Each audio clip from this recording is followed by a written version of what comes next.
Well, 2 days ago, something personal. My daughter Harper had what she's had so many times this year, and not alone, a sniffle and a small cough.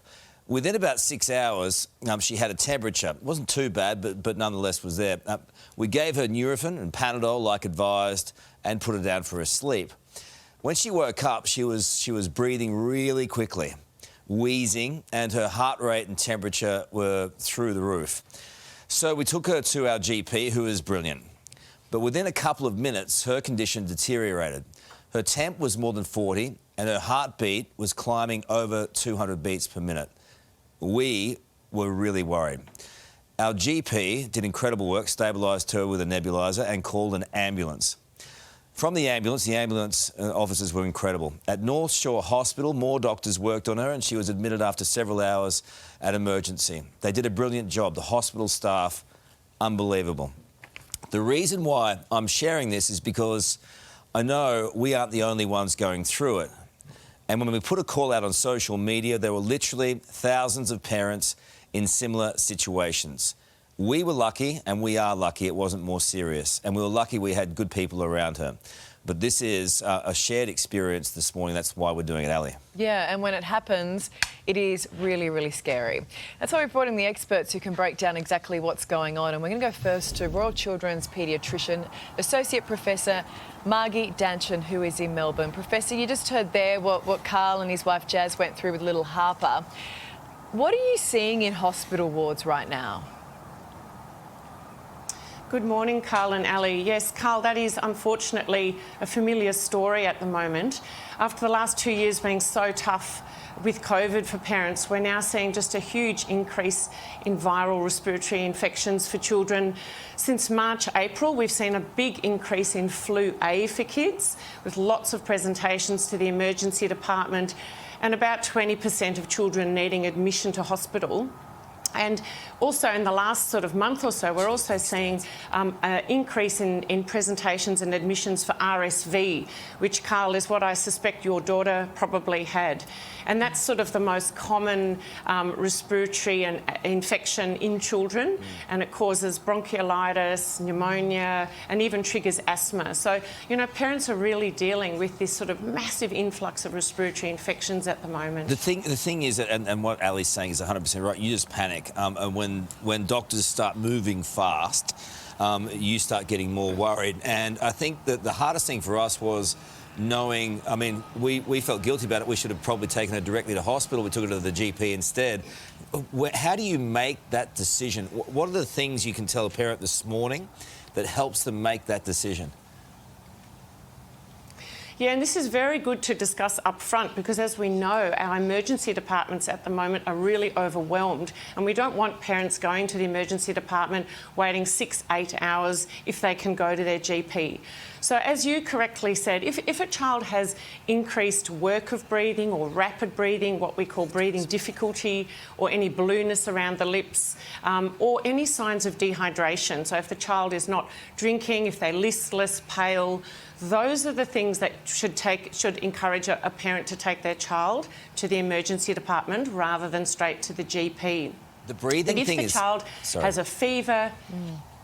I was just going to say, if the child has fever, cough, runny nose, those sorts of more mild respiratory symptoms, then we would encourage them to access community care first. Can you explain, because this was the first time I'd seen it, the difficulties with the breathing and something that the paediatric ward looked at and something that the ambulance officers looked at, and also, firstly, our GP, who did an incredible job. The breathing rate is different and they're using different muscles, and that's an indicator of fatigue. Can you explain how we can look out for signs like that? Yeah, so, you know, we teach parents to look. There's an indrawing at the bottom of the neck, or called, you know, sort of tracheal tug, which is a little sort of movement here, or work of breathing is seen sort of with under the ribs, where you get sort of what we call intercostal indrawing. So it's that real impression that the child is working harder to breathe, or that the rate is a lot quicker. And what's actually happening there is the airways might be narrowed. So, for example, a virus, can narrow the airway like we see in asthma or bronchiolitis. So that's when you really need to access, care from an emergency department. The child may need oxygen or Ventolin depending on their age. That is all really, really helpful advice, Professor. Thank you. I want to bring in now New South Wales AMA President, Dr. Michael Bonning, who's in the Hunter Valley. Doctor, I mean, I don't think any of us know anyone who's not sick or has a family member or a little kid at the moment who's gone through something like this. What do you put the recent surge in flu cases down to? Good morning. Certainly, I want to start with saying, Karl, you did all the right things. Getting your daughter to the doctor. It sounds like everyone did a great job there, and that's what GPs are doing across the state. Lots of GPs seeing people. What we know is that over the last 2 years, we've had far less exposure to some of these common respiratory viruses, including influenza and RSV, and so we know for infants and toddlers who may not have been exposed to RSV at all in the last 2 years, this first exposure can be quite severe. And we're seeing that as well with influenza. We know that influenza is a serious condition in children under the age of 5. They're one of our priority groups for immunisation.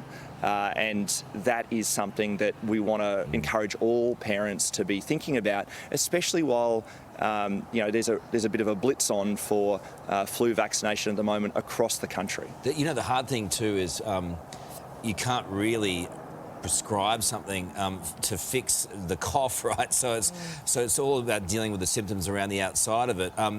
And you're a community respiratory clinic operator.